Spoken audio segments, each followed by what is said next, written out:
హరే కృష్ణ. భక్తుల ప్రణామములు. ప్రార్థన చేద్దాము.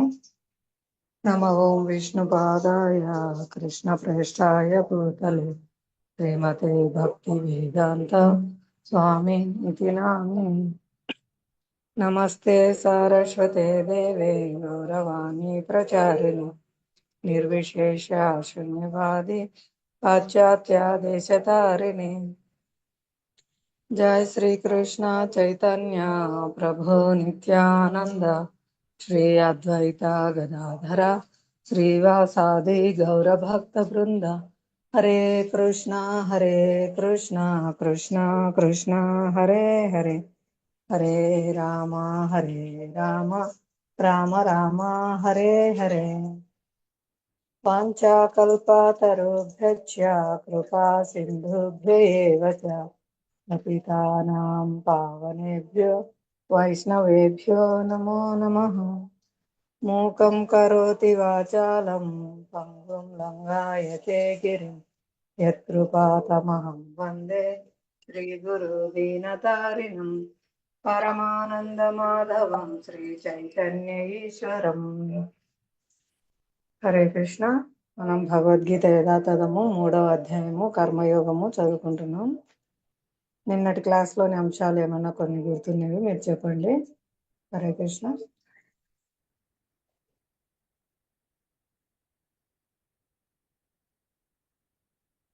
చెప్పండి మాతాజీ, ప్రయత్నించండి.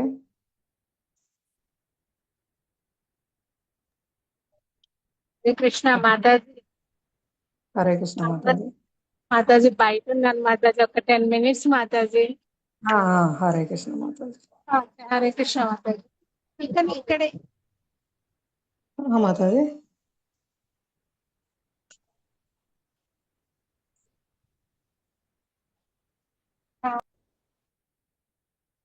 హరే కృష్ణ.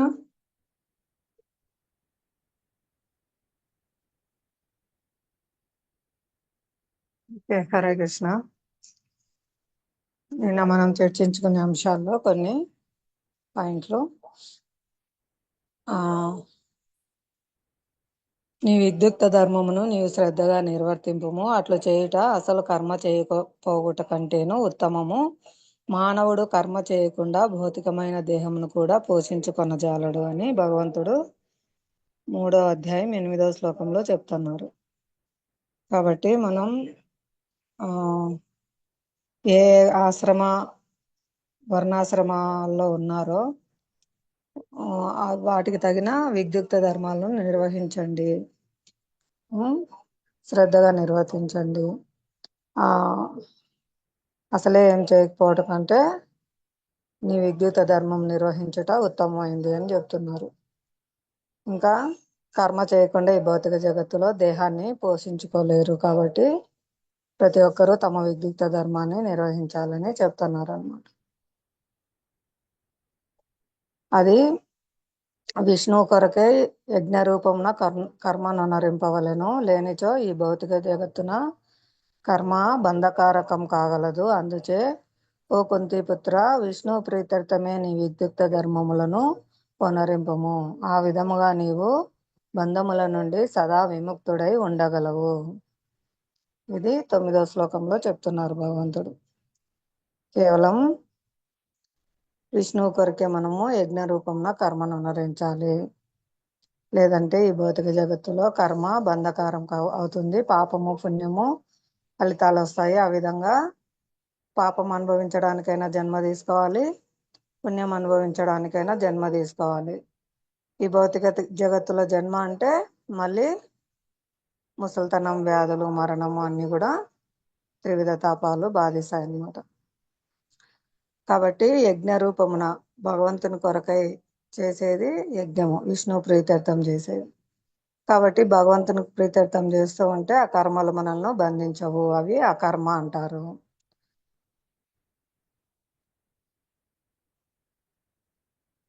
ఈ విధంగా బంధముల నుంచి సదా విముక్తుడై ఉంటావు కృష్ణుని ప్రీత్యర్థమే కర్మలు చేస్తే అని చెప్తున్నారు అన్నమాట.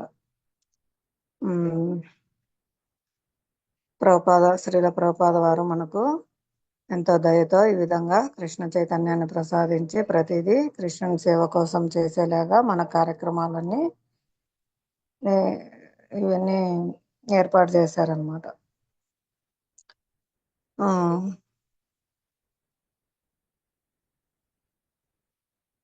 ఈ విధంగా కృష్ణ చైతన్యం అనున్నది యజ్ఞమును ఆచరించుటయే అని చెప్తున్నారు. వర్ణాశ్రమ పద్ధతి కూడా విష్ణు ప్రీతినే లక్ష్యముగా భావించును. కనుక మానవుడు విష్ణు ప్రీత్యర్థమే కృష్ణ చైతన్యమున కర్మను అనుసరించాలి.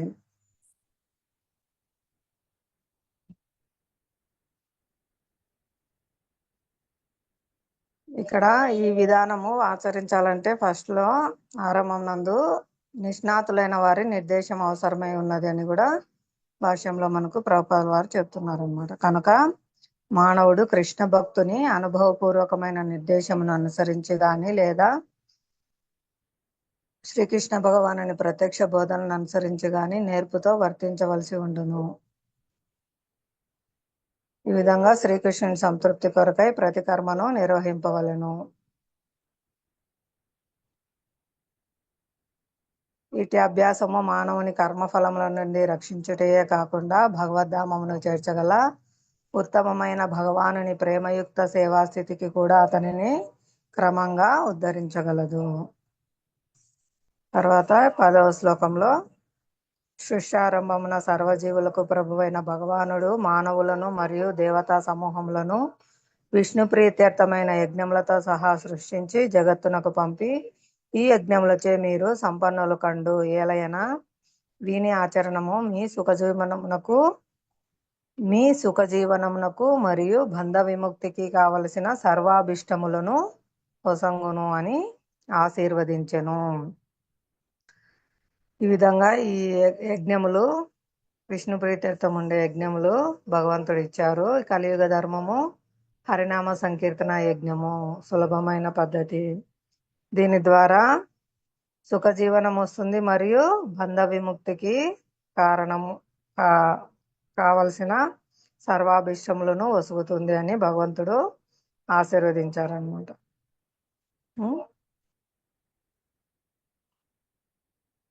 ఇక్కడ భాష్యంలో చెప్తున్నారు,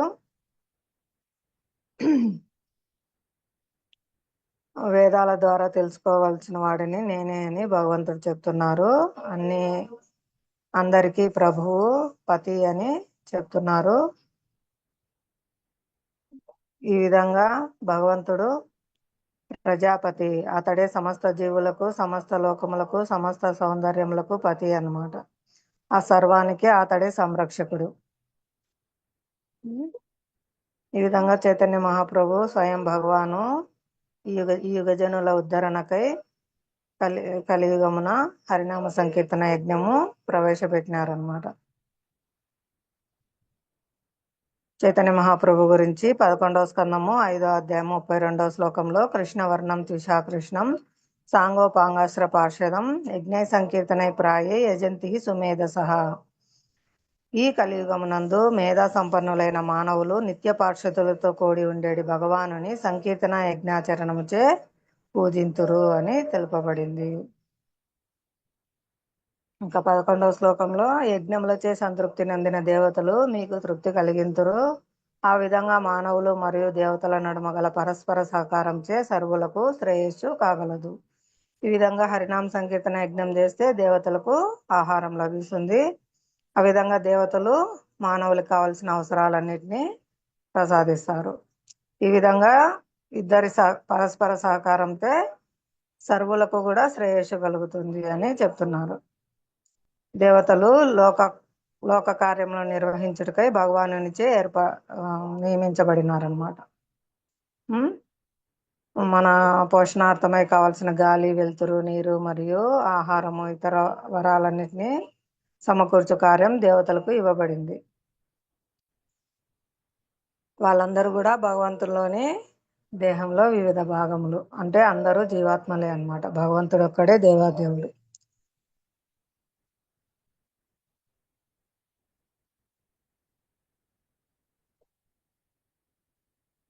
కాబట్టి మనం ప్రధాన భోక్త అయిన విష్ణు భగవాను సంతృప్తి పరిస్తే సకల దేవతలు, సకల జీవులు అందరూ కూడా సంతృప్తి చెందుతారు. శ్రీకృష్ణుడే సకల యజ్ఞములకు భోక్త అన్నమాట.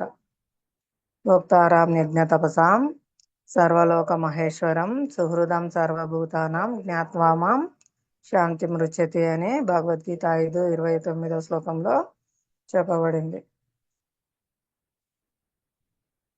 ఈ విధంగా యజ్ఞాచరణము అనేక లాభాలను ఇస్తుంది మరియు చివరికి భౌతిక బంధముల నుండి కూడా విముక్తిని ప్రసాదిస్తుంది.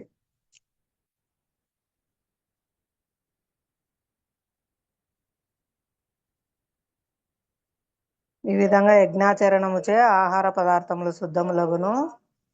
పరిశుద్ధ ఆహారమును భుజించుట చేత మానవుని జీవన స్థితి పరిశుద్ధమగును. అట్టి జీవన స్థితి పరిశుద్ధి ద్వారా స్మృతి అందలి సూక్ష్మ గ్రంథులన్నీ పవిత్రములగును. ఆ విధంగా స్మృతి పరిశుద్ధమైనప్పుడు మానవుడు మోక్ష మార్గమును గురించి చింతింపగలుగును.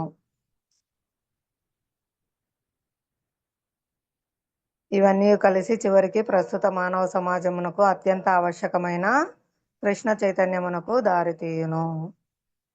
12వ శ్లోకంలో వివిధ జీవనావశ్యకములను అనగూర్చు కార్యమున నియుక్తులైన దేవతలు యజ్ఞాచరణముచే సంతృప్తి చెంది మీకు కావలసిన వస్తువులన్నింటినీ వసంగుదురు. కానీ దేవతలిచ్చి వస్తువులను తిరిగి వారికి అర్పింపకయే తాను అనుభవించేవారు నిక్కముగా చోరుడే అగును. ఈ విధంగా యజ్ఞం చేసి భగవంతునికి, దేవతలకు సంతృప్తి కలిగించాలని చెప్తున్నారు. అలా చేయకపోతే వాళ్ళు దొంగలతో సమానం అని చెప్తున్నారు. ఇంకా 13వ శ్లోకంలో యజ్ఞంన అర్పింపబడిన ఆహారమును స్వీకరించటం వలన భగవద్భక్తులు సర్వ విధములైన పాపముల నుండి విముక్తులగుదురు. తమ ఇంద్రియ ప్రీతి కొరకే ఆహారమును సిద్ధం చేసుకొని వారు కేవలం పాపమునే భుజింతురు. సర్వము భగవంతుని అనుగ్రహం వల్లనే వచ్చింది కాబట్టి ఎంతో కృతజ్ఞతతో తిరిగి భగవంతునికి అర్పించి ప్రసాద రూపంలో గ్రహించాలన్నమాట. దానికి ఉదాహరణగా మనము పిల్లవానికి తల్లిదండ్రులు ఏదైనా తీసుకొని వచ్చినప్పుడు వాళ్ళు ఫస్ట్ నువ్వు తిను నాన్న అని వాళ్ళకు నోటికి అందిస్తే ఎంతో సంతోషపడతారు ఆ తండ్రి.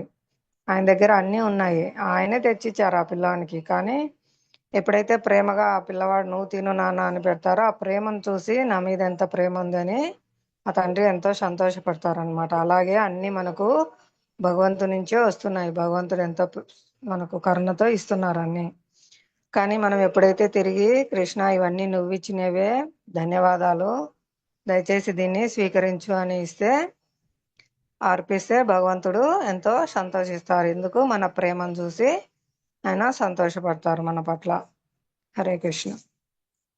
ఈరోజు 14వ శ్లోకం చదవాలి. ఎవరైనా చదువుతారా? సగం భాష్యం చదవండి, సగం ఒకరు చదవండి, ఎక్కువ పెద్ద భాష్యం. హరే కృష్ణ.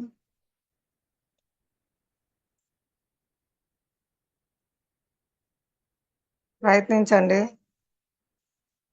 అందరు సేవల్లో ఉన్నారా బిజీగా? హరే కృష్ణ.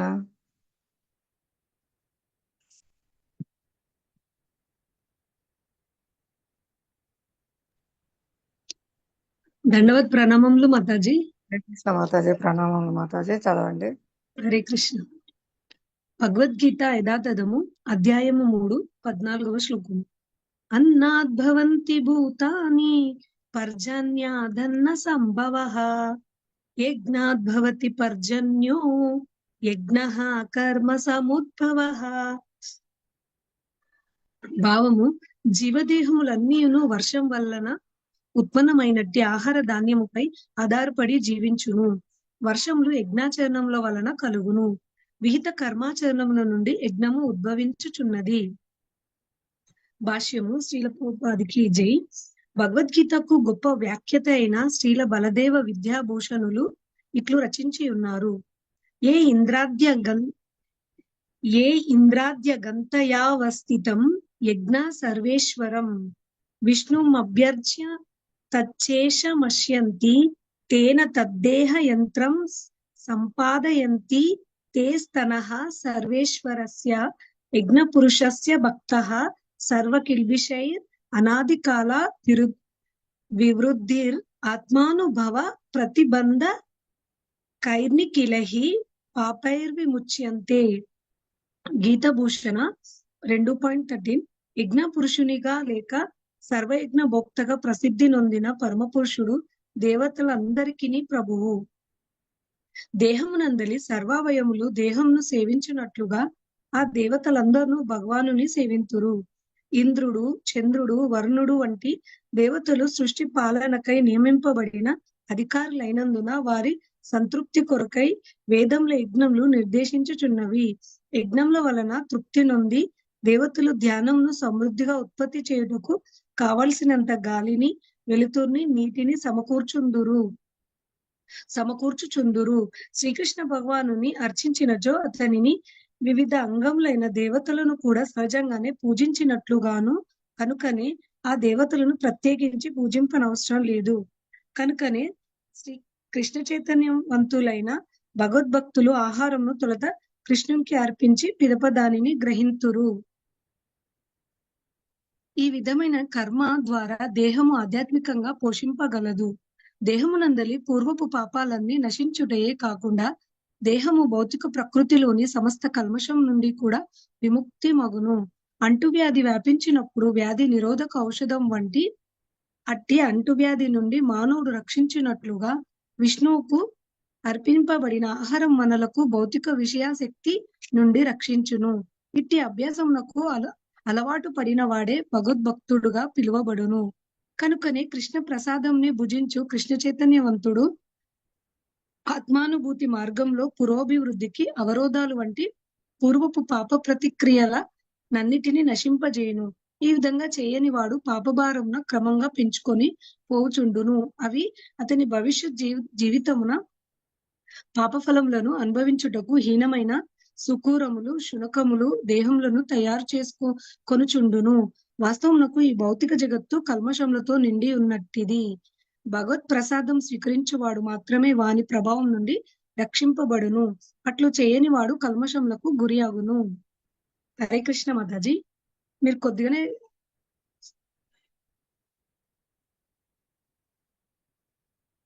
వివరించండి మాతాజీ. హరే కృష్ణ మాతాజీ. ప్రయత్నం చేస్తా మాతాజీ. హరి కృష్ణ. శ్రీల ప్రభుపాదికి జై.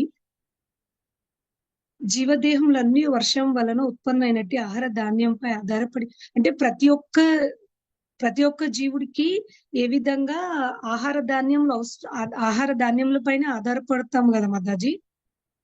అంటే ఈ దేహంలన్నీ వర్షం వల్లనే ఈ ఆహార ధాన్యాలు అన్ని ఆహార ధాన్యాల పైన ఆధారపడి అంటే ఈ వర్షం వల్ల ఆహార ధాన్యాలు తయారవుతాయి. ఆ ఆహారం వల్ల మనిషి దానిపైన ఆధారపడతాడు అని చెప్తున్నారు మాతాజీ. వర్షంలో యజ్ఞచరణం వల్ల అంటే ఈ వర్షంలో యజ్ఞం చేయడం వల్ల ఈ వర్షంలో వస్తాయి అని చెప్తున్నారు. విహిత కర్మాచరణం నుండి యజ్ఞం ఉద్భవించుచున్నది.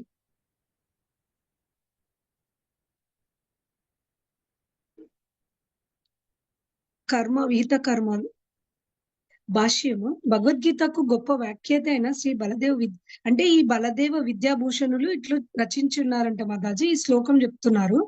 దీనికి అర్థం ఏంటంటే యజ్ఞ పురుషునిగా లేక సర్వయజ్ఞ భోక్తగా ప్రసిద్ధి నొందిన పరమ పురుషుడు దేవుల అంటే ఈ యజ్ఞ పురుషుడు ఎవరు అంటే ఈ భగవంతుడే అన్నమాట. విష్ణుమూర్తియే ఈ దేవతలందరికీ కూడా ఈ భగవంతుడే ప్రభువు అని చెప్తున్నారు మాతాజీ. ఎప్పుడైతే ఇంతకు ముందు చెప్పినారు కదా మాతాజీ, మనం ఎప్పుడైతే భోజనం చేస్తామో చేతులకి బలం రావాలంటే సపరేట్ గా చేతులకు తింపాల్సిన అవసరం లేదు కదా మాతాజీ. మనం ఎప్పుడైతే భోజనం చేస్తామో అది పొట్టకి వెళ్ళి మిగతా అవయవాలకి కూడా మనకి పోషణ వస్తది, బలం కూడా వస్తది, అన్ని అవయవాలకి కూడా శక్తి వస్తది కదా మాతాజీ. అదే విధంగా మనం ఇంద్రుడిని, చంద్రుడిని, వీళ్ళందరినీ ఒక సృష్టి, ఒక పాలనకర్తగా నియమించడం అన్నమాట భగవంతుడు, వారి యొక్క కర్తవ్యాలు నిర్వర్తించాలని. చంద్రుడు, ఇంద్రుడు, వరుణుడు, వీళ్ళ యొక్క కర్తవ్యాలు నిర్వర్తించ పాలనగా నియమించాడు భగవంతుడు. కానీ ఈ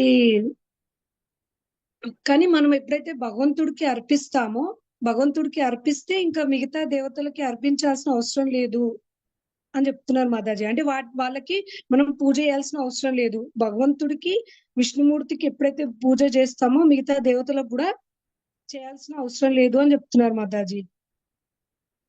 ఎప్పుడైతే మనం అధికారులను వారి సంతృప్తి అంటే వారి యొక్క సంతృప్తి కొరకే మనం యజ్ఞం చేయాలి. ఆ యజ్ఞం తృప్తి ద్వారా దేవతలు ధ్యానము సమృద్ధిగా ఉత్పత్తి చేయటకు కావలసిన గాలిని, వెలుతుర్ని, నీటిని సమకూరుస్తారంట. యజ్ఞం ద్వారా ఈ ఈ దేవతలందరూ కూడా వీటిని సమకూరుస్తారు. ఎప్పుడైతే శ్రీకృష్ణుని మనం అర్చించినచో అతనికి వివిధ అంగాలపై, అంటే మనం ఎప్పుడైతే శ్రీకృష్ణునికి అర్పిస్తామో అప్పుడు ఈ దేవతలందరినీ మొక్కాల్సిన అవసరం లేదు అని చెప్తున్నారు మాతాజీ. పూజింపాల్సిన అవసరం లేదు. అలా ఎప్పుడైతే మనం కృష్ణ చైతన్యంలో ఉంటామో వాళ్ళని భగవద్భక్తులు అవుతారమంట మాతాజీ. ఎప్పుడైతే మనం కృష్ణ చైతన్యంలో ఉంటామో. ఇంకానేమో ఎప్పుడైతే మనం ఈ కృష్ణునికి అర్పించిన పిదప దానిని ఎప్పుడైతే భగవంతుడికి అర్పిస్తామో అది మనం తీసుకోవాలి. ఈ ఈ ఈ విధమైన కర్మము ఈ దేహంకు ఆధ్యాత్మికం, అంటే మనం క్రమక్రమంగా ఆధ్యాత్మికంలో పురోగమి చెందుతామంట మాతాజీ. ఎప్పుడైతే మనం భగవంతుడికి అర్పించి తీసుకుంటామో అప్పుడు మనం ఆధ్యాత్మికంగా అభివృద్ధి చెందుతామంట. మనం ఈ దేహంలో సర్వ ఎప్పుడైతే మనం భగవంతుడికి అర్పించి తీసుకుంటామో మన పాపాలన్నీ నశిస్తాయంట మాతాజీ. ఎప్పుడైతే అదే విధంగా మనం భగవంతుడికి అర్పించకుండా తీసుకుంటే మనం ఈ భౌతిక కల్మషాల నుండి ఎప్పటికీ విముక్తి కాలేము. అంటే ఇప్పుడు మనకి ఎవరికైనా అంటువ్యాధి వచ్చిందనుకో మాతాజీ, అంటువ్యాధి వస్తే వాళ్ళకి ఈ అంటువ్యాధి నుండి నిరోధక ఔషధం వంటి మానవుని ఎప్పుడైతే ఈ అంటువ్యాధి వస్తే మానవునికి రక్షించేది ఎవరు అంటే మనం ఎప్పుడైతే భగవంతుడికి అర్పిస్తామో ఆ భౌతిక విషయాల నుండి అశక్తి నుండి, అంటే ఈ భౌతిక విషయాల నుండి మనం రక్షిస్తామంట. అట్లనే మనం భగవద్భక్తులుగా తయారవుతాము కృష్ణ ప్రసాదం వల్ల అని చెప్తున్నారు మాతాజీ.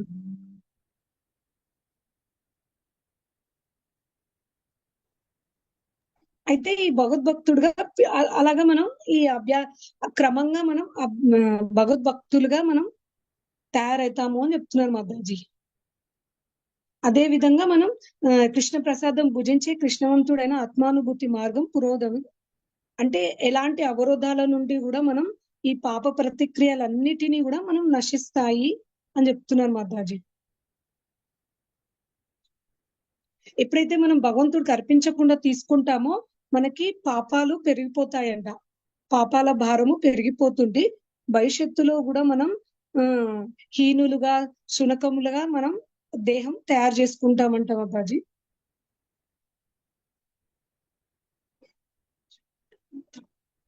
ఎప్పుడైతే మనం భగవంతుడికి ప్రసాదిస్తామో ఈ కల్మశాల నుండి, ఈ భౌతిక జగత్తు కల్మశాల నుండి బయటపడతామంట. అందుకే భగవంతుడికి ఎప్పుడైతే స్వీకరించి మనం తీసుకుంటే భగవద్భక్తులుగా మనం అన్ని కల్మశాల నుండి దూరం అవుతాము అని చెప్తున్నారు మాతాజీ.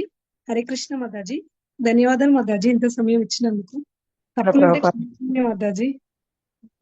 హరే కృష్ణ. చాలా బాగా చెప్పినారు. అక్కడ ఉన్నదే కదా ప్రభుపాద వారు ఏదైతే చెప్పినారో అదే. దేవతలను పూజించిన అవసరం లేదంటే, ఎందుకంటే ఆల్రెడీ పూజించినట్లే. ఇంతకుముందు చెప్పుకున్నాం కదా మనము. మీరే ఉదాహరణ చెప్పారు. కడుపుకు ఆహారం అందిస్తే చెయ్యి తిన్నట్లే, అన్ని అవయవాలు తిన్నట్లే కదా. అట్లా మనం పూజించినట్లే అన్నమాట.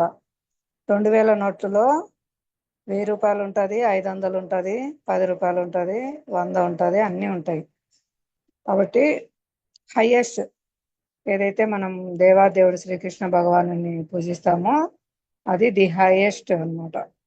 కాబట్టి అప్పుడు అంతా పూర్తయినట్టే, అందరినీ పూజించినట్లే, అందరూ సంతృప్తి చెందుతారు, అందరూ మనకు కావాల్సినవన్నీ ఇస్తారనమాట. ఇందులో బెనిఫిట్ ఏంటంటే ఒకవేళ మనం చేసే పూజా విధానంలో అవకతవకలుండి తప్పులుండి పొరపాట్లు జరిగినా కూడా భగవంతుడు క్షమిస్తారనమాట. ఏ కొంచెం చేసినా అది మనల్ని ఎంతో భయం నుంచి రక్షిస్తుంది. కానీ దేవతలు అలా కాదు. దేవతారాధనలో వాళ్ళు ఎంత తొందరగా సంతృప్తి చెందుతారో, ఏదైనా సరిగా చేయకపోతే అంత తొందరగా ఆగ్రహానికి కూడా గురి అవుతారనమాట. ఆగ్రహం చూపిస్తారు. ఆ చాలా ఉదాహరణలు ఉన్నాయి. కాళీ పూజలో అందుకు ఏదైనా పొరపాటు జరిగితే ఎవరైతే పూజ చేస్తున్నారో వాళ్ళే మరణించే అవకాశాలు కూడా ఉన్నాయన్నమాట. అలా చాలా ఉన్నాయన్నమాట. కాబట్టి సులభమైంది మనకు దేవాదేవుణ్ణి ఆరాధించడం, శ్రీకృష్ణ భగవాను. ఇది చాలా సులభమైన పద్ధతి. ఎవరైనా పొరపాటున నామం పిలిచినా నన్నే పిలిచినారని స్వీకరిస్తారు కృష్ణుడు. ఎగతాళిగా ఎవరినైనా పిలిచినా ఓయ్ హరే కృష్ణ అని, హరే కృష్ణ వాళ్ళు పోతున్నారు అని అంటే ఎగతాళిగా పిలిచినా కూడా భగవంతుడు తననే పిలిచినట్లుగా స్వీకరిస్తాడు అనమాట. అంత కరుణ.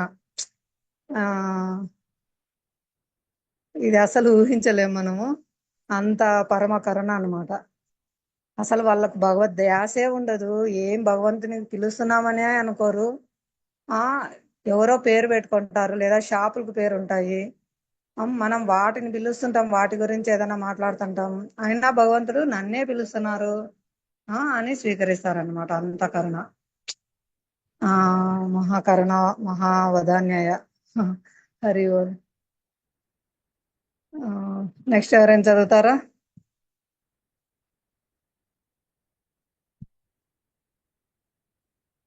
హరే కృష్ణ మాతాజీ, ధన్యవాద ప్రణామాలు. ధన్యవాద ప్రణామాలు మాతాజీ. ఎన్నో శ్లోకం మాతాజీ? హరే కృష్ణ. 3వ అధ్యాయం 14వ శ్లోకంలో భాష్యం మాతాజీ. 14. నాగమణి మాతాజీ ఎంతవరకు చదివారు మీరు? హరే కృష్ణ మాతాజీ. సెకండ్ పారాగ్రాఫ్ మాతాజీ, 189 పేజీలో వాస్తవంకు ఆహార ధాన్యములు అక్కడి నుంచి చదవాలి మాతాజీ. హరే కృష్ణ. Second paragraph. ధాన్యము కూరగాయలే మాతాజీ, అదే అక్కడి నుంచా? వాస్తవంకు ఆహార ధాన్యములు మాతాజీ, కాయగూరలే ఆహార యోగ్యం లాంటివి. ధాన్యము కూరగాయలే నిజానికి తినదగినవి. మానవుడు నానా రకాల ధాన్యాలను, కూరగాయలను, పండ్లను తింటాడు. ఇక పశువులు ధాన్యపు వ్యర్థ శేషాన్ని, కూరగాయలను, గడ్డిని, మొక్కలను తింటాయి. మాంసము తినడానికి అలవాటు పడిన మానవులు కూడా ఆ పశువులను తినడానికి వృక్షాలపైననే ఆధారపడవలసి వస్తున్నది. కనుక చివరికి మనము భూమి ఉత్పాదన మీదనే ఆధారపడాలి గాని పెద్ద కర్మాగారాల ఉత్పత్తిపై కాదు. వ్యవసాయోత్పత్తి ఆకాశము నుండి తగినంత వర్షము కురియడం ద్వారానే కలుగుతుంది. అటువంటి వర్షాలు ఇంద్రుడు, సూర్యుడు, చంద్రుడు వంటి దేవతలచే నియంత్రించబడతాయి. వారందరూ భగవంతుని సేవకులే. యజ్ఞాల ద్వారా భగవంతుని సంతృప్తి పరచవచ్చును.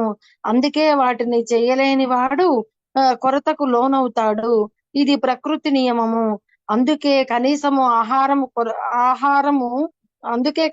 ఆహార కొరత నుండి మనలను రక్షించుకోవడానికైనా యజ్ఞాన్ని, ముఖ్యంగా ఈ యుగానికి చెప్పబడిన సంకీర్తన యజ్ఞాన్ని తప్పక నిర్వహించాలి. హరే కృష్ణ మాతాజీ. అదేనా మాతాజీ? హరే కృష్ణ. చెప్పండి మాతాజీ. హరే కృష్ణ మాతాజీ. అదే మాతాజీ, ఈ యుగానికి ముఖ్యము సంకీర్తన యజ్ఞమే. అంటే మనము పెద్ద పెద్ద యజ్ఞాలు, యాగాలు చేయబడలేదు. ఈ ఇంద్రుణ్ణి వీళ్ళందరినీ సంతృప్తి పరిచి కూడా వాళ్ళందరినీ ఆహ్వానించుకొని వర్షాలు అవన్నీ కురిపించడానికి వీలవుతుంది. కానీ అంత ఇది కూడా అవసరం లేదు. యజ్ఞాలు కూడా చేసే కెపాసిటీ మనకు లేదు. వాళ్ళని సంతృప్తి పరిచే అంత ఇదిగా కూడా మనం చేయలేము. మనకి సంకీర్తన యజ్ఞమే మంచిది అని చెప్పని చెప్పారు మాతాజీ గత పద్యాల్లో కూడా. ఈ పద్యంలో కూడా అదే చెప్తున్నాడు. అన్నిటికన్నా కూడా మనకి సంకీర్తన యజ్ఞమే మంచిది అని. ఒకసారి ఇలాగే వర్షాలు పడలేదంట మాతాజీ. వర్షాలు పడక చాలా ఇబ్బంది పడ్డారంట హైదరాబాద్ లోనే. పంటలు లేవు, వర్షాలు లేకపోతే ఆటోమేటిక్ గా పంటలు కురవు కాబట్టి మరి ధాన్యాలకి కూరగాయలకి అన్నిటికీ ఇబ్బంది అయిపోయిందంట. అప్పుడు మన ప్రపోజల్ వారిని పిలిచారంట మాతాజీ. 3 రోజులు వారం రోజుల మాతాజీ పెద్ద సంకీర్తన యజ్ఞం చేశారంట మన హైదరాబాద్ లో. 3వ రోజు కల్లా కుంభవృష్టి వర్షం కురిసిందంట మాతాజీ. అందరూ అసలు కొంతమంది నమ్మని వాళ్ళు ఉంటారు కదా, అట్లాంటి వాళ్ళు కూడా ప్రభుపాదుల వారికి నమస్కారాలు చేస్తూ ఎంత ఆనందమో వ్యక్తం చేశారంట మాతాజీ. ఆశ్చర్యపోయారంట అసలు ఇట్లా వర్షం కురిపించారు ప్రభుపాదుల వారు అని చెప్పనని. అంటే ఆ యజ్ఞానికి అంత మంచి పవర్ ఉంది మాతాజీ. అట్లాగా మనం వీళ్ళందరినీ కూడా సంతృప్తి పరచకపోయినా పర్వాలేదు, ఏ సంకీర్తన యజ్ఞాన్ని కానీ చేస్తామంటే మంచి అదే దాని మీదే మనస్సు పెట్టి ఆ విధంగా ఫలితాలు వస్తాయని చెప్పని చెప్తున్నారు మాతాజీ. అన్నిటికీ మెయిన్ కృష్ణ భగవానుడే కాబట్టి కృష్ణ భగవానుడి నామాన్ని ఒక యజ్ఞంగా చేయాలన్నమాట. ఆ యజ్ఞంగా చేసేసరికి ఆయన సంతృప్తి పడటంతో పాటు ఈ అందరూ దేవతలు, అన్ని దేవతలు అందరూ కూడా సంతోషపడ్డారు. ఎవరు చేయాల్సిన కార్యక్రమాన్ని ఇప్పుడు వరుణు కోసం చేశాం కాబట్టి వరుణ దేవుడు కరుణించి వర్షాన్ని కురిపించారు మాతాజీ. అప్పట్లో యజ్ఞాలు కూడా చేసేటప్పుడు హవిస్సు అవి ఇవ్వాలంటే ఎద్దునో మరి ఆవునో మాతాజీ ఏదో బలిచ్చేవారట. బలి ఇచ్చేస్తే మనం అప్పుడు మేము ఇదేంట యజ్ఞంలో వీళ్ళు ఇంత పాపకార్యం చేస్తున్నారే, ఇదేంది ఆ హవిస్సు లేనిది యజ్ఞం మొదలవుదు అంటున్నారు, ఇదేంట అనుకునేదాన్ని. కానీ ఆ యజ్ఞంలో హవిస్సు పడిన ఎమ్మటే ఈ జంతువు మోక్షానికి వెళ్ళిపోద్ది మాతాజీ. భగవంతుడు దాన్ని స్వయాన తన లోకానికి, దివ్యలోకానికి తీసుకొని వెళ్ళిపోతాడంట మాతాజీ. బలి అంటే ఆ యజ్ఞ నిర్వహణలో పాల్గొన్నదానికి అనమాట. అట్లాగా అట్లాంటి పాప కృత్యాలు కూడా చేయని అవసరం లేదు, అట్లాగా చంపవలసిన అవసరం లేదు. కానీ అప్పట్లో యజ్ఞానికి అలా బలి ఇచ్చేవాళ్ళు, ఎమ్మట అది పైలోకాలకు వెళ్ళిపోయేది, స్వామి మోక్షాన్ని ప్రసాదించేవాళ్ళు. అసలు అది కూడా అవసరం లేదు. అంత ఈ నెయ్యిలు, తర్వాత పవిత్రమైన నెయ్యి ఇట్లాంటివి ఇవన్నీ కూడా చేయాల్సిన అవసరం లేదని గత వాటిల్లో చెప్పారు, గత పద్యాల్లో. ఇప్పుడు వచ్చేసి ఇంద్రాది దేవతలను వాళ్ళను కూడా మనము కొలవలేదు. చెప్పాడు కదా గోవర్ధన గిరి అప్పుడు చెప్పారు చూడండి, కృష్ణ పరమాత్మలు ఇంద్రదేవులను వాళ్ళందరినీ కొలవబలేదు. గోవర్ధన పర్వతము అన్నిటికీ ఆహారాన్ని అవన్నీ ఇస్తా ఉంది, జంతువులకి, వాటికి అదే ఆవులకి, పశువులకి పశుగ్రాసాన్ని ఇస్తుంది. ఒక కొండలాగా నిలబడి వర్షాన్ని, పెద్ద వర్షం రాకుండా ఆపుతుంది. ప్లస్ అన్నిటికీ అదే అన్ని వసతులు సమకూర్చేటట్టుగా ఆ గోవర్ధన పర్వతం ఉన్నది కాబట్టి ఆ గోవర్ధన పర్వతాన్ని పూజించండి అని చెప్పని అంటారు కృష్ణ పరమాత్మలు. అలాగే వీళ్ళు అంటే కృష్ణ పరమాత్మలే ఆ గోవర్ధన పర్వతంలో ఉండి ఆయన ఇది చేశారనమాట. అప్పుడు అందరిని కాపాడారు. అట్లాగా అంతంత వెచ్చించి అని పూజలు ఇవన్నీ చేయవలేదు. మన సంకీర్తన యజ్ఞం చాలా సులువైనది, ప్లస్ అంత కష్టపడవలేదు, ధనము కష్టపెట్టాల్సిన అవసరం లేదు అని చెప్పి చెప్తున్నారు మాతాజీ. ఇదంతా కూడా మనకి భగవద్గీతలో ఇవన్నీ కూడా అర్జునుడికి కృష్ణుడు చెప్తున్నట్టుగా మనకు చెప్తున్నాడు మాతాజీ. మనకి చెప్పడం కోసమే ఇన్నిట్లో ఒక్కొక్క దానికి ఇలాగా దొంగ పూజారులు ఉంటారు, దొంగ పంతులు ఉంటారని అంతకుముందు గతంలో చెప్పినవి గాని, లేకపోతే ఇలా ఇలా ఉండాలి అని అన్ని కూడా మనం భుజించే ఆహారం ఏ విధంగా ఉండాలి, దాన్ని ఏ విధంగా తీసుకోవాలి, స్వామివారికి పెట్టేసి తీసుకుంటే అది సత్వగుణంలో వెళ్ళిపోతుంది. దాన్ని రోజు మనం స్వీకరించడం వల్ల కనీసం 100% పాపంలో ఉన్నా కనీసం 1% కైనా వస్తావేమో. తినంగా 1%. ఈ కోపం ఇంకా తగ్గట్లేదు కదా మాతాజీ, ఏవి చంపుకోలేకపోతున్నాము కదా అంటున్నామే గాని గబక్కన పిల్లల మీద గాని వాటి మీద కోపం ఎక్కువైపోతుంది కదా. అట్లాంటివన్నీ కొంచెం అన్నా తగ్గి కంట్రోల్లో ఉంటాము. ఇక్కడ కూర్చొని ఇలా జపం వల్ల చేసుకుంటాము. ఇవన్నీ విని విని మనం కూడా మాతాజీ, ఇప్పుడు ఆ మాతాజీ చెప్పారు నిన్న అరుంధతి మాతాజీ, అదే చూడండి తను అంతకు ముందు లంచ్ బాక్స్ అలా తీసుకొచ్చుకునేవాళ్ళు, కానీ ఆ మాతాజీ ఇప్పుడు ఎలా వచ్చేసారు, తను స్వయంగా చేసుకుని కృష్ణ పరమాత్మకి పెట్టుకొని అది ప్రసాదం తీసుకుంటున్నారు ఆ మాతాజీ. ఇలా క్లాసులు విని విని విని విని మనము మారతామని 800 శ్లోకాల 18 అధ్యాయాల కృష్ణ పరమాత్ములు చెప్తూ ఉన్నారు. ఇప్పుడు 2వ అధ్యాయానికి ఇక్కడ దాకా వచ్చున్నాము.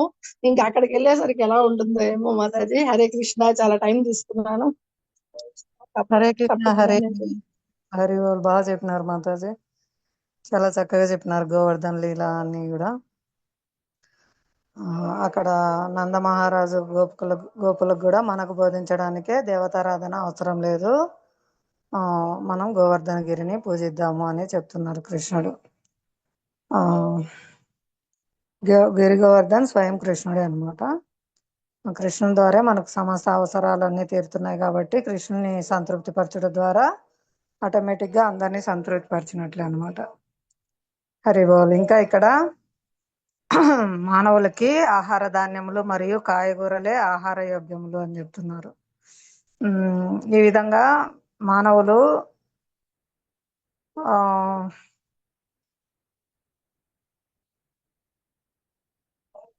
తమకు కేటాయించిన ఆహారాన్ని కాకుండా నాలుక సంతృప్తి కొరకు ఈ విధంగా మాంసాహారం స్వీకరిస్తున్నారని కూడా మనం అర్థం చేసుకోవాలి. దానికి ఉదాహరణగా ఆచార్యులు ఏం చెప్తారంటే, ఒక మాల్కు తీసుకెళ్ళి ఒక మేకలు కానీ ఆవులను కానీ వదిలిపెడితే అవి తమకు కావాల్సిన ఆకుకూరలు కూరగాయలు అవి తినేసి బయటకు వచ్చేస్తాయి అన్నమాట. అదే ఒక కుక్కను కానీ సింహాన్ని కానీ పంపిస్తే అవి తమకు కావాల్సిన మాంసాన్ని తిని వచ్చేస్తాయి బయటికి. అదే ఒక మానవుని పంపించి నీకేం కావాలో తీసుకొచ్చుకో అంటే ఏది తెచ్చుకోవాల్సింది తెలియక అన్ని వెతుకుతూ కూర్చుంటారు అనమాట. అలా మానవులకే గురువు అవసరము, ఎలా జీవించాలి, ఏం తీసుకోవాలి అనేది కూడా ఇక్కడ స్వయం భగవానుడు గురువుగా మనకి ఆది గురువు ఆహారం ఏం తీసుకోవాలనేది కూడా మనకు తెలియజేస్తున్నారు, ఎలా తీసుకోవాలి అనేది కూడా. అవి వాటికి శరీర అవసరాలకు భగవంతుడు ఏదైతే వారి శరీర నిర్మాణం ఇచ్చారో వాటికి తగినట్లుగా అవి జీవిస్తున్నాయి. ఆవు ఎంత ఆకలైనా కూడా మాంసం తినదు, సింహం ఎంత ఆకలైనా గడ్డి తినదు. అవి వాటికి నిర్దేశించిన ఆహారాన్ని మాత్రమే స్వీకరిస్తాయి అన్నమాట. కానీ మనిషి తనకు నిర్దేశించిన ఆహారాన్నే కాకుండా అనవసరంగా ఇంద్రియ ప్రీతి కోసం అన్నిటినీ చంపేస్తున్నారు అని కూడా ఇక్కడ చెప్తున్నారు. ఇంకా ఒకవేళ అలా మాంసం తిన్నప్పటికీ ఆ జంతువులు కూడా శాకాహారంపై ఆధారపడినట్టువే కాబట్టి డైరెక్ట్గా శాకాహారం తీసుకోవడం మంచిది. అవి కూడా ఆకుల అలములు తింటున్నాయి. ఒక పాట ఉంది మాతాజీ, అక్కడ ఆయుర్వేదం గోశాలలో పెట్టారు. ఆకులు అలములు తినే మేకలు కొండలు గుట్టలు ఎక్కుతుంటే మేకలు తినే మనుషులు మంచాలు ఎక్కుతున్నారు అని. చూడండి ఎంత సింపుల్గా వడ్లు ఇచ్చారో. ఆకులు అలములు తినే అవే కొండలు గుట్టలు ఎక్కుతా హెల్తీగా ఉన్నాయంట. మేకలు తినే వాళ్ళు మంచాలు ఎక్కుతున్నారు, జబ్బులు అన్నీ వస్తున్నాయి వాళ్ళకి. హరే కృష్ణ.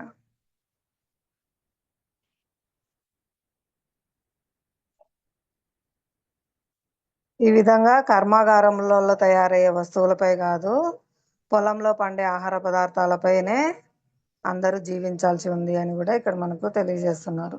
అందుకే ప్రభుపాద వారు మనకు వర్ణాశ్రమ పద్ధతిని ప్రోత్సహిస్తారు. అందరూ వ్యవసాయం చేయండి, గోవులు పెంచండి, గోవుల ద్వారా వ్యవసాయం ద్వారా మీ ఆహారం మంచి ఉన్నతమైన నాణ్యత కలిగిన పోషకాహారాలు అందుతాయి. ఆ విధంగా మీరు ఎంతో సంతోషంగా జీవిస్తారు అని మనకు వర్ణాశ్రమ ధర్మ విధానాన్ని ప్రవేశపెట్టారు. మళ్ళీ అంటే ఉంది, ఈ పాలకులందరూ వచ్చి కర్మాగారాలన్నీ స్థాపించి వ్యవసాయ క్షేత్రాలన్నిటిని కూడా ఫ్యాక్టరీలు కట్టేసి నాశనం చేస్తున్నారు. కాబట్టి ప్రభుపాద వారు అప్పుడే 50 ఏళ్ళ కిందటే మనకు మళ్ళీ పల్లె జీవన విధానం వర్ణాశ్రమ పద్ధతి పాటించండి అని వర్ణాశ్రమాలు నెలకొల్పారనమాట. హరే కృష్ణ. హరి ఒకనాటికి ఎక్కడ కరెంటు లేక పెట్రోల్ లేక అందరు మళ్ళీ ప్రభుపాద ఏర్పరిచిన వర్ణాశ్రమాల దగ్గరికి పరిగెడతారంట. ఇట్లా ఎన్ని వాహనాలు రోజు చూస్తున్న ట్రాఫిక్, ఎంత ట్రాఫిక్, ఇంత పెట్రోల్ తోడి తోడి తోడి ఇంకా లాస్ట్కి పెట్రోల్ లేకుంటే ఆ కార్లన్నీ మూలన పడేయాల్సిందే, మళ్ళీ ఎద్దుల బండి బయటికి రావాల్సిందే. అలాగే కరెంటు లేకుంటే వర్ణాశ్రమాల్లో ఎట్లా జీవిస్తున్నారో చేత్తో రుబ్బుకొని దంచుకొని బావులలో నీళ్లు తోడుకొని కూరగాయలు పంటలు పండించుకొని గోమాతల మీద ఆధారపడి ఎలాగైతే పూర్వం ఎలా బృందావనంలో జీవించేవారో అలాంటి వర్ణాశ్రమాలు ఏర్పాటు చేశారనమాట. అందరూ చివరికి మళ్ళీ అక్కడికి వెళ్ళాల్సిందే. ఇప్పుడు ఏవి లేకపోయినా బతకలేని స్థితిలో అలవాటు పడిపోయి ఉన్నారు. కానీ ఏవి లేకపోయినా ఆనందంగా బతకచ్చని ప్రభుపాద వారు మనకు చూపిస్తున్నారు. అందుకే ఇప్పుడు కూర్మ గ్రామం వంటి వర్ణాశ్రమ ధర్మం పాటించే దగ్గరికి అందరు వెళ్ళి అదే పనిగా విజిట్ చేసి దర్శనం చేసుకొని వస్తున్నారు. అవన్నీ పద్ధతులు. ఈవెన్ వాళ్ళకి కావాల్సిన పంచెలు చీరలు కూడా వాళ్ళే నేత చేనేత ద్వారా వాళ్ళే తయారు చేసుకుంటున్నారు. చాలా అద్భుతంగా ఉంది అసలు. ప్రతి ఒక్కరింట్లో కూరగాయలు ఆకుకూరలు అన్నీ పండినేటి ఒకరికొకరు ఇచ్చుకోవడము, మా ఇంట్లో ఇది ఉంది ఇది తీసుకోండి మీ ఇంట్లో, అలా ఒకరికొకరు కూడా ఎంతో ఆ గ్రామంలో అద్భుతంగా జీవన విధానం ఉందన్నమాట అసలు. హరే హరే కృష్ణ. ఇంకా ఎవరైనా చెప్తారా? హరే కృష్ణ మాతాజీ. ప్రణామాలు. ప్రణామాలు మాతాజీ. నేను ఒకసారి క్లాస్ వింటున్నప్పుడు మాతాజీ ప్రభుపాదుల వారు ఈ ఈ శ్లోకం మీదనే ప్రవచనం వేయడానికి వెళ్తుంటారంట. అక్కడ వెహికల్లో వెళ్తున్నప్పుడు ఇటు సైడ్ అటు సైడ్ చూస్తే అక్కడ పొగాకు ఉత్పత్తి పంటలు పండిస్తున్నారంట. ప్రభుపాదుల వారి మనస్సు కరిగిపోతుంది, హృదయ విదారకమైన సంఘటన అనిపిస్తుంది ఆయనకి. అంటే అది 1985లో, అంటే ఇప్పటికి 40 years బ్యాక్. మరి ఇప్పుడు ఈ సిచ్యువేషన్ ఎట్లా నడుస్తుందంటే పంట భూములన్నింటినీ పడగొట్టేసి మొత్తం కర్మాగారాలు ఏర్పాటు చేస్తున్నారు. అంటే అప్పట్లోనే ప్రభుపాదుల వారు ఇట్లాంటి సిచ్యువేషన్లు వస్తాయని ఆయన అప్పుడే చెప్పినారు. కర్మాగారాలు వద్దు, వాటిలో ఉత్పత్తి చేసేదాన్ని మనం తినలేము, మనం తినగలిగింది ఓన్లీ భూమిలో నుంచి వచ్చే పంటను ఉత్పత్తి చేసుకొని దాని ద్వారా మాత్రమే ఆహారాన్ని తయారు చేసుకోగలము. ఇంతకు ముందు కూడా ప్రభుపాద ఒకసారి సవాల్ విసురుతారు, మీరు సైంటిస్టులు అంటున్నారు కదా, ఒక బియ్యపు గింజను మీ ఏదైతే మీ ప్రయోగశాల ఉందో దాంట్లో ఉత్పత్తి చేయండి చూద్దాం అనేసి చెప్తారు.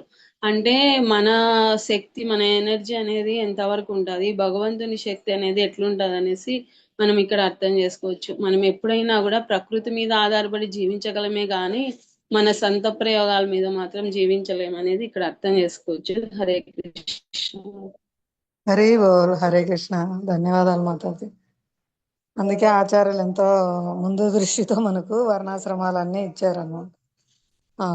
తప్పకుండా అటువంటి రోజు వస్తుందేమో, మనం చూడలేకపోయినా అందరూ వర్ణాశ్రమం వైపు పరిగెడతారన్నమాట.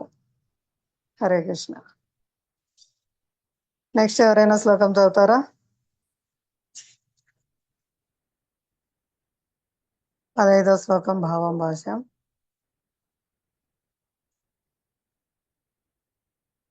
హరే కృష్ణ. హరే కృష్ణ. హరే కృష్ణ మాతాజీ. హరే కృష్ణ. చదవండి మాతాజీ. భగవద్గీత 15వ శ్లోకం.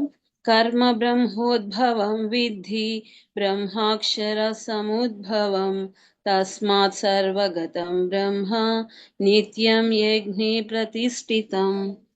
భావం భాష్యం శ్రీల ప్రభుపాదుల వారి ద్వారా. భావము: నియమిత కర్మలు వేదములలో నిర్దేశింపబడినవి. అట్టి వేదములు దేవాది దేవుని నుండి ప్రత్యక్షముగా వ్యక్తము కాబడినవి. అందుచే సర్వవ్యాపకమైన పరబ్రహ్మము యజ్ఞకర్మలలో నిత్యముగా ప్రతిష్ఠితుడై ఉండును. భాష్యము: యజ్ఞార్థ కర్మము లేక శ్రీకృష్ణ భగవానుని ప్రీతి కొరకై కర్మ చేయుటకు గల అవసరము ఈ శ్లోకములో మరింత గట్టిగా చెప్పబడినది. మనము యజ్ఞ పురుషుడు విష్ణు భగవానుని ప్రీతి కొరకై కర్మ చేయవలననినచో ఆ కర్మకు సంబంధించిన మార్గనిర్దేశమును బ్రహ్మములో అనగా ఉత్కృష్టమైన వేదముల నుండి పొందవలెను. కనుకనే వేదములు కర్మ చేయుటకు అవసరమైన మార్గనిర్దేశక సూత్రములు. వేద నిర్దేశము లేకుండా చేయబడినదేదైనా కర్మ వికర్మము అనగా అప్రామాణిక కర్మ లేక పాపకర్మగా తెలియబడును. కనుకనే మానవుడు కర్మఫలముల నుండి రక్షింపబడుటకు వేదముల నుండి ఆదేశములను పొందవలెను. సామాన్య జీవితములో మానవుడు ప్రభుత్వ రాజ్యాంగ నిర్దేశములను అనుసరించి నడుచుకోవలను. అట్లే ప్రతి ఒక్కరును భగవానుని నిర్దేశమును అనుసరించి కర్మ చేయవలను. వేదములలోని అట్టి నిర్దేశములు దేవాది దేవుని శ్వాస నుండి స్వయంగా ప్రకటమయ్యను. అందులో ఇట్లు చెప్పబడినది: అస్య మహతో భూతస్య నిశ్వసితయేతద్ యదృగ్వేదో యజుర్వేద సామవేదో ధర్వాంగిరస. ఋగ్వేదము, యజుర్వేదము, సామవేదము, అధర్వణ వేదము అను 4 వేదములు దేవాది దేవుని శ్వాస నుండి ప్రకటమైనవి. సర్వశక్తిమంతుడగుట చేత భగవానుడు శ్వాస ద్వారా కూడా సంభాషించగలడు. భగవానుడు తన ప్రతి ఇంద్రియము ద్వారా ఇతర ఇంద్రియ కార్యములన్నింటినీ చేయగలిగిన సర్వశక్తి సంపన్నుడని బ్రహ్మ సంహిత 5:32 నందు నిర్ధారించి చెబుతున్నది. అనగా ఉదాహరణకు భగవానుడు శ్వాస ద్వారా సంభాషించగలడు. తన దృష్టితో గర్భాధానము చేయగలడు. నిజమునకు అతడు భౌతిక ప్రకృతిపై దృష్టిని సారించి జీవులందరినీ సృష్టించనని తెలుపబడెను. భౌతిక ప్రకృతి గర్భములో బద్ధజీవులను ప్రవేశపెట్టిన తరువాత ఆ బద్ధజీవులందరూ తన ధామమును తిరిగి చేరుకున్నట్లుగా వేద విజ్ఞానములో నిర్దేశములను అందించెను. భౌతిక ప్రకృతిలోని బద్ధజీవులందరూ భౌతిక సుఖాభిలాష కొరకై ఎల్లప్పుడూ ఉత్సాహమును కలిగి ఉందిరని మనము గ్రహించవలెను. ఏమైనను జీవుడు అట్టి తన విపరీత కోరికలను తీర్చుకొనిన పిమ్మట భగవద్ధామమును తిరిగి చేరుకొనున్నట్లుగా వేద నిర్దేశములు అందించబడెను. ఇది బద్ధజీవులు ముక్తిని సాధించుటకు అందించబడిన ఒక అవకాశము. కనుకనే వారందరూ కృష్ణ చైతన్యవంతులై యజ్ఞ విధానమును అనుసరించుటకు తప్పక యత్నించవలెను. వైదిక ఆదేశములను అనుసరించని వారు కూడా కృష్ణ చైతన్య సిద్ధాంతములను స్వీకరింపవచ్చును. అట్టి కార్యము వైదిక యజ్ఞాచరణ లేక వైదిక కర్మాచరణయే కాగలదు. హరే కృష్ణ. హరే కృష్ణ. కొంచెం వివరించి చెప్పండి. నాకు అదే కొంచెం ఎసెన్స్ చెప్తాను. అదే చాలా పెద్దగా ఉంది కదా, అర్థమైన వరకు చెప్పడానికి ప్రయత్నిస్తాను. ఇక్కడ మనం యజ్ఞం చేసేది భగవంతుని ప్రీతి కోసమే అనేసి చెప్తున్నారు. దానికోసం మనకు కూడా కొన్ని కర్మలు అనేటివి చేయాలని వేదాలలో నిర్దేశించబడినాయి అనేసి చెప్తున్నారు. ఇక్కడ ఇంతకు ముందు మనకి ఇక్కడ వ్రజవల్ల ప్రభు చెప్పినారు, వేదాలలో ఉండేది కూడా పుష్పిత వాక్యాలు ఉంటాయి, వాటి పట్ల అట్రాక్ట్ అవుతారు. ఆ వేదాలలో ఏ విధంగా ఉంటుంది, అది కూడా భగవాను శ్వాస ద్వారానే వచ్చింది వేదాలు కూడా. కానీ భగవద్గీత భగవద్గీత ముఖతః వచ్చింది.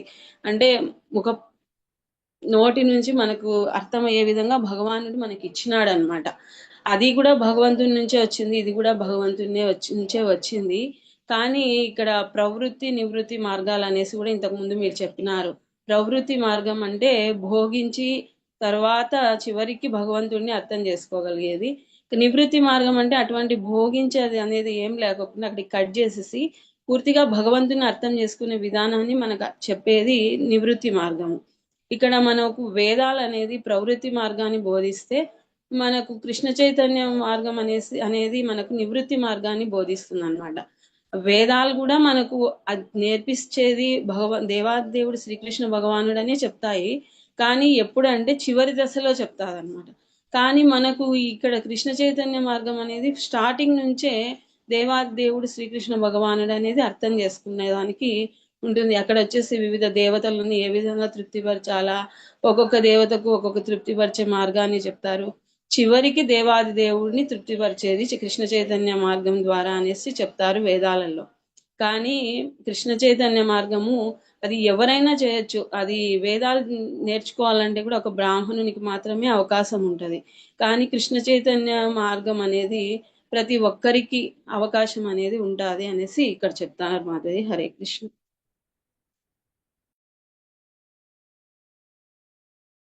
హరే కృష్ణ మాతాజీ, ధన్యవాదాలు. హరి ఓం.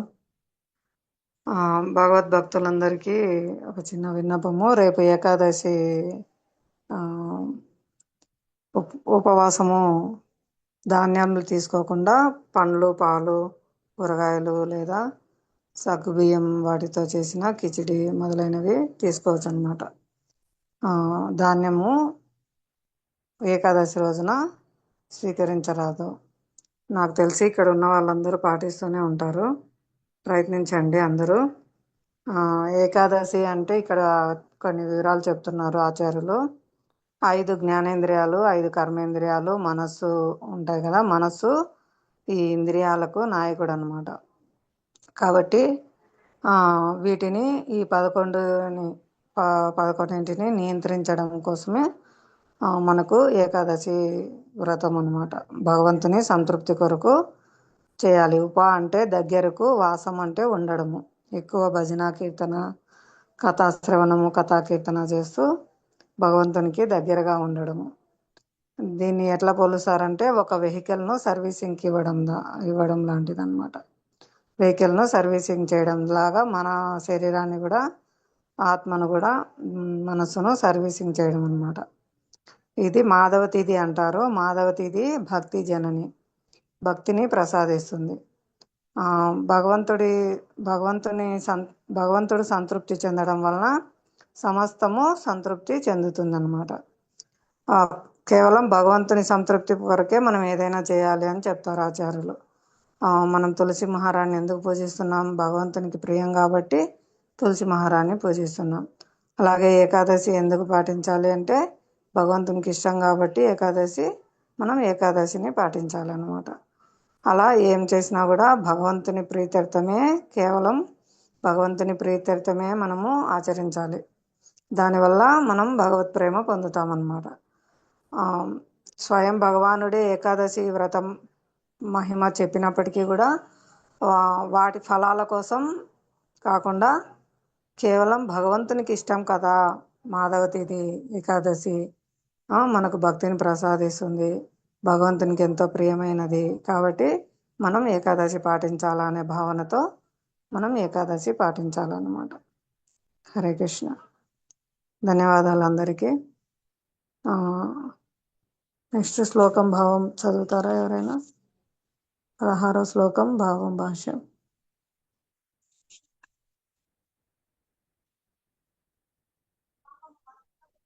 హరే కృష్ణ.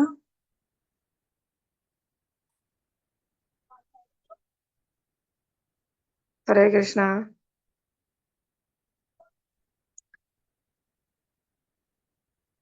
విజయలక్ష్మి మాతాజీ, ఎవరైనా చదవని వాళ్ళు చదువుతారా? ఈశ్వరమ్మ మాతాజీ, సుప్రజ మాతాజీ, లక్ష్మీదేవి మాతాజీ.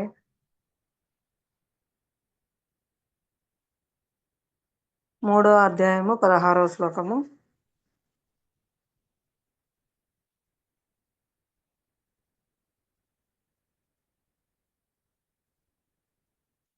అందరు బిజీగా ఉన్నారా? నేనే చదువుతాను. ఏవం ప్రవర్తితం చక్రం నాను వర్తయతి హయః అఘాయురింద్రియా రామో మోఘం పార్థ సజీవతి. ప్రతిపదార్థం భావం భాష్యం శ్రీల ప్రభుపాదుల ద్వారా. శ్రీల ప్రభుపాదకి జై. ప్రియమైన ఓ అర్జున, ఈ విధముగా వేదములచే స్థాపింపబడిన యజ్ఞచక్రమును మానవ జీవితమున అనుసరింపని వాడు నిజముగా పాపజీవనుడగును. కేవలం ఇంద్రియ తృప్తి కొరకే జీవించుచు అట్టివాడు నిరర్థకముగా జీవనమును గడుపును. కష్టించి పనిచేసి పిదపై ఇంద్రియ భోగం అనుభవింపుము అని చెప్పే ధనలోభపూరితమైన తత్వము శ్రీకృష్ణ భగవానునిచే ఇక్కడ ఖండింపబడినది. కనుక ఈ భౌతిక జగత్తును అనుభవింపగోరు వారికి పైన పేర్కొనబడిన యజ్ఞాచరణ చక్రము అత్యంత అవసరము. అట్టి నియమములను అనుసరింపలేని వారు మిక్కిలి గర్హితుడై మిక్కిలి అపాయకరమైన జీవితంను గడుపును. ప్రకృతి నియమానుసారము మానవ జన్మ ఎనున్నది కర్మ జ్ఞాన భక్తి యోగములనడి ఏదియో ఒక మార్గమును అనుసరించి ఆత్మానుభూతిని పొందుట కొరకే ప్రత్యేకంగా ఉద్దేశింపబడినది. గుణదోషాతీతులైన మహాత్ములు వేదవిహితమైన యజ్ఞ కర్మాచరణమును ఖచ్చితంగా అనుసరింపనవసరం లేదు. కానీ ఇంద్రియ భోగములందు నిమగ్నులైన వారికి పైన తెలుపబడిన యజ్ఞాచరణ చక్రము ద్వారా పవిత్రతను పొందవలసి ఉన్నది. వాస్తవమునకు కర్మలు అనేక రకములు. కృష్ణ చైతన్యమునందు నెలకొనని వారు ఇంద్రియ భోగ భావన యందే నెలకొని ఉందురు కనుక ఇటివారు పుణ్యకర్మలను చేయవలసి ఉన్నది. ఇంద్రియ తృప్తిని వాంఛించువారు ఇంద్రియ తృప్తి ఫలమునందు చిక్కుకొనకుండా తమ కోరికలను సంతృప్తి పరచుకొనగలుగునట్లుగా యజ్ఞ విధానము ఏర్పాటు చేయబడినది. ఈ జగత్తు యొక్క పురోభివృద్ధి మన స్వంత ప్రయత్నంపై కాకుండా పరోక్షముగా దేవతల చేత నిర్వహింపబడినట్లు భగవానుడు చేసిన ప్రణాళికపై ఆధారపడి ఉన్నది. కనుకనే వేదములందు చెప్పబడిన ప్రత్యేక దేవతల కొరకే యజ్ఞములు ప్రత్యక్షముగా ఉద్దేశింపబడినవి. పరోక్షముగా అది కృష్ణ చైతన్య అభ్యాసమే అయి ఉన్నది. ఎందుకనగా యజ్ఞాచరమునందు నిష్ణాతుడైన వాడు తప్పక కృష్ణ చైతన్యవంతుడై తీరును. కానీ అట్టి యజ్ఞాచరణం ద్వారా మానవుడు కృష్ణ చైతన్యవంతుడైనచో అట్టి సిద్ధాంతములు కేవలము నీతి సూత్రములుగా మాత్రమే పరిగణింపబడును. కనుక మానవుడు తమ పురోగతిని కేవలం నీతి సూత్రముల వరకే పరిమితం చేసుకొనక వాటిని అధిగమించి కృష్ణ చైతన్యమును పొందవలసి ఉన్నది. హరే కృష్ణ. ఇక్కడ భగవంతుడు చెప్తున్నారు, ప్రియమైన ఓ అర్జున, ఈ విధంగా వేదములచే స్థాపింపబడిన యజ్ఞచక్రమును మానవ జీవితమున అనుసరింపని వాడు నిజముగా పాపజీవనుడగును. కేవలం ఇంద్రియ తృప్తి కొరకే జీవించుచు అట్టి వాడు నిరర్థకముగా జీవనమును గడుపును. భగవంతుడు మనకు ఎన్ని శాస్త్రాలు ఎన్ని యజ్ఞాలు ఎందుకు ఇచ్చారంటే తిరిగి మనము భగవంతుని చేరుకొనుటకు. భగవంతుని మర్చిపోయి ఇక్కడ కష్టాలు పడుతున్నాం కాబట్టి ఎంతో కరుణతో శాస్త్రాలు ఇచ్చారు, ఆచారంలో పంపించారు. కాబట్టి ఈ విధంగా హరినామ సంకీర్తన యజ్ఞాన్ని అన్నిటినీ కూడా భగవంతుడు మన కోసం ఇచ్చారు. ఈ విధంగా మనం ఎవరికైనా సహాయం చేయాలనుకుంటే భౌతికమైన పుణ్యకార్యాలు ఎంతమందికి చేయగలము? కోటాను కోట్ల మంది ఉన్నారు కదా.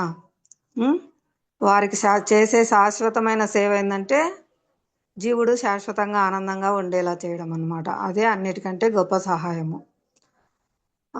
దానికి ఉదాహరణ చాలాసార్లు చెప్పుకున్నాము. ఒక అబ్బాయి తల్లిదండ్రులను వదిలిపెట్టి బాత్రూమ్ దగ్గర అక్కడ ఇక్కడ పడుకొని చాలా ఇబ్బందులు పడుతూ ఉన్నారనమాట, భిక్షం ఎత్తి జీవిస్తూ. ఒక అతను చూశాడు, అయ్యో పాపం అని ఆహారం అందించారు. అది మంచి కార్యమా కాదా? భౌతికంగా చూస్తే అది మంచి కార్యమే. కానీ మళ్ళీ పూట ఆ అబ్బాయికి ఆకలి వేస్తుంది, అది తాత్కాలికమైంది. అలాగే ఇంకొకరు చూసి కప్పుకోవడానికి దుప్పటి బట్టలు ఇచ్చారు, అది మంచి కార్యమే కదా, పుణ్యకార్యమే. కానీ ఆ బట్టలు చినిగిపోతాయి, మళ్ళీ కొత్త బట్టలు అవసరం అవుతుంది. అలాగే ఒకరు అబ్బాయికి జ్వరం వచ్చింది, హాస్పిటల్లో చూపించి మందులు ఇప్పించారు, అది మంచి కార్యం కాదా? మంచి కార్యమే. కానీ అబ్బాయికి మళ్ళీ వేరే జబ్బు రావచ్చు. ఇంకొకతను చూశాడు, అరే నువ్వు పలానాళ్ళ పిల్లనివి కదా, నీకేం కర్మ పట్టిందిరా ఇక్కడుండి కష్టపడుతున్నావు, రా మీ అమ్మ మీ నాన్న నీకోసం ఎదురు చూస్తున్నారు అని తీసుకొని వెళ్ళి అమ్మ నాన్నలకు అప్పగిస్తారు. అప్పుడు అమ్మ నాన్న అబ్బాయికి కావాల్సిన అవసరాలన్నింటినీ స్వయంగా వాళ్ళే దగ్గరుండి అన్నీ చూసుకుంటారు అన్నమాట, ఎటువంటి లోటు రాకుండా. అది అసలైన సేవ. అంటే జీవాత్మ ఎన్నో జన్మలుగా మలమూత్ర శరీరాల్లో కష్టపడుతున్నారు, ఆ జీవాత్మ ఎన్నో కష్టాలు అనుభవిస్తుంది అని ఎంతో కరుణతో ఆచార్యులు మనకు తిరిగి భగవంతుడు, మన తల్లిదండ్రులు తిరిగి మనం భగవద్ధామం వెళ్తే సంతోషంగా ఉంటాము అని మనల్ని తిరిగి భగవంతునితో సంబంధంలో ఏర్పాటు చేస్తారు. భగవంతుని దగ్గరికి పంపించడానికి ఈ యజ్ఞాలు, హరే కృష్ణ మహామంత్ర యజ్ఞము, ఈ విధానాలన్నిటినీ ఇచ్చారన్నమాట భగవంతుడు మరియు భగవద్భక్తులు. ఇలా కరుణతో మనల్ని తిరిగి భగవంతుని దగ్గరికి పంపిస్తారు. అప్పుడు శాశ్వతంగా కష్టాల నుంచి జీవాత్మ బయటపడతారు. అది అత్యుత్తమమైన సేవా కార్యక్రమం. ఇది మనం చెప్పారు కదా ప్రభుజీ, భక్తుల కరుణ మాత్రం చేతనే భక్తి లభిస్తుంది. ఇంకెటువంటి విధానాల ద్వారా భక్తి లభించదు. ఎన్ని పుణ్యకార్యాలు చేసినప్పటికీ ఆ కర్మల యొక్క ఫలితాన్ని అనుభవించడానికి మళ్ళీ జన్మ తీసుకోవాలి, కానీ వాళ్ళకి భక్తి రాదు. కేవలం భక్తుల దయ వల్ల మాత్రమే పుణ్యం చేసే వాళ్ళకైనా పాపం చేసే వాళ్ళకైనా భక్తి అనేది లభిస్తుంది. నామామృతం క్లాస్లో చెప్పారు కదా ఉదాహరణ,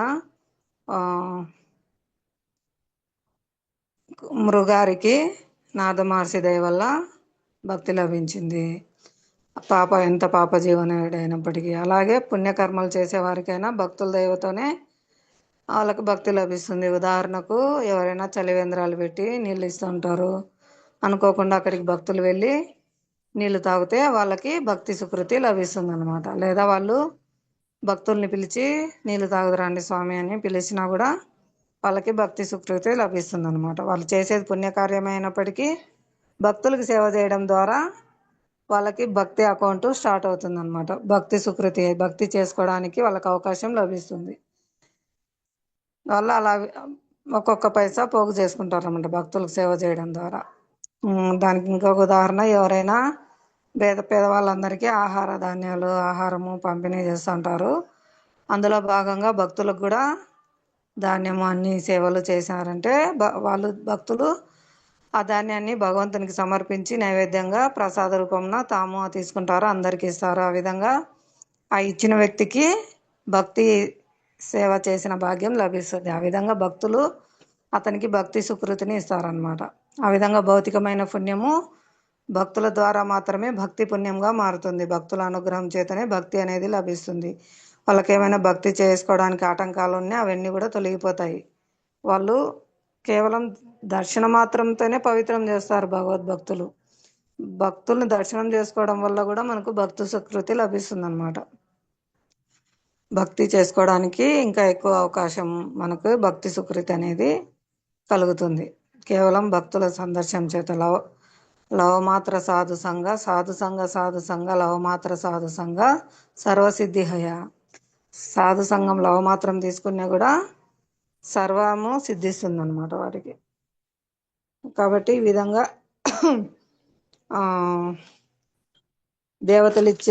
దేవతా పూజ ఇండైరెక్ట్ గా భగవంతుని పూజించడమే, దేవతలు ఇచ్చే వరాలు కూడా ఇండైరెక్ట్ గా భగవంతుడు ఇచ్చేటి అనమాట.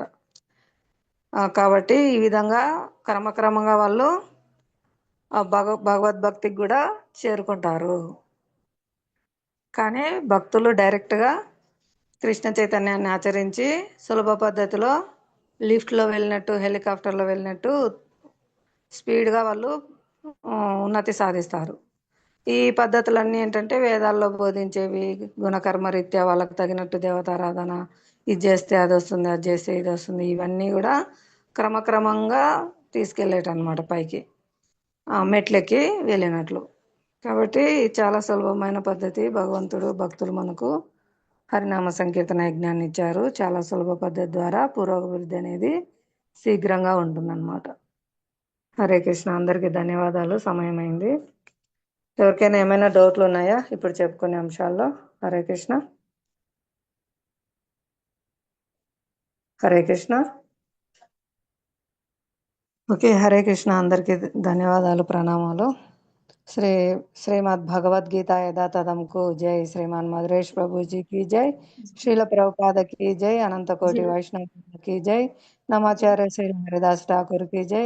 సమావేశమైన భక్త బృందకి జై. సమావేశమైన భక్త బృందకి జై.